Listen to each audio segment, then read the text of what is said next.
the spotlight tonight, jaw-dropping details in the case against Drew Peterson, the ex-cop charged with the murder of his third wife, Kathleen Savio.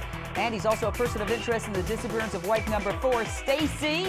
We have obtained the gruesome details of the autopsy performed on Kathleen Savio by the famous pathologist Dr. Michael Baden.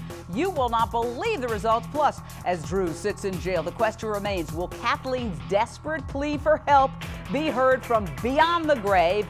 We have exclusive information about a motion by Drew's defense team to suppress Kathleen's own words from a 2002 letter where she claims he threatened to kill her. She said, quote, "He knows how to manipulate the system, and his next step is to take my children away or kill me instead," end quote.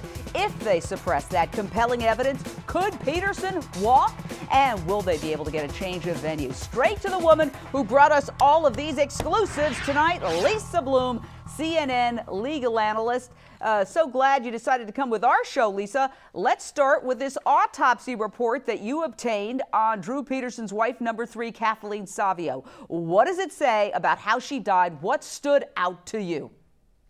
Well, first of all, this is Dr. Michael Baden. He's a very well-respected forensic pathologist. He's the former chief medical examiner of New York City. He's testified in a number of high-profile cases, and he was brought in 3.5 years after Kathleen Savio died. Right after Stacy Peterson went missing, everyone started to get suspicious about Kathleen Savio, and so the body was exhumed. He did that autopsy. This was the third autopsy at that point, and he concluded, unlike the coroner the first time around who said it was an accident, that it was a homicide.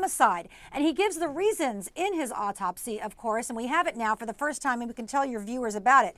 Now, let's be clear. He says that the body was in very poor condition. And I saw the pictures, Jane. They're horrifying. They're basically decomposed remains. Her head was simply a skull. They're awful to look at. And, of course, we're not going to broadcast them. But he talks primarily about the bruises. And he says that there were a number of bruises on her body. A 1-inch blunt force laceration on the back of her head, 5 scraping abrasions, and 6 blunt force black and blue contusions on her extremities, abdomen, and buttocks. Now, some of them he couldn't see anymore. He's relying on the first autopsy, but some of them he could still see 3.5 years later. And he thinks that's indicative of a struggle, and therefore this was not an accident, according to Dr. Michael Baden. So why didn't the coroner come to this conclusion the first time around if it was so obvious?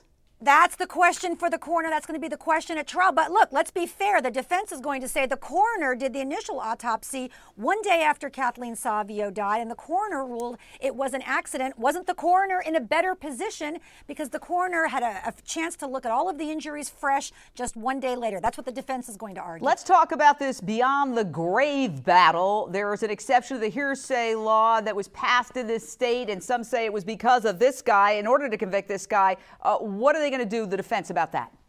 This is going to be a very big motion that I have learned that the defense is going to be filing very, very soon. One of the biggest issues in the case, because part of the strongest evidence the prosecution has, Jane, are these beyond the grave statements from Kathleen Savio. She told a number of people, allegedly, if anything happens to me, Drew Peterson killed me. So should those statements come in or not? Now, typically, there would be hearsay, but in 2008, the prosecutor in this case got the legislature to pass Drew's law, specifically allowing this evidence. We got to leave it right there. Come back again.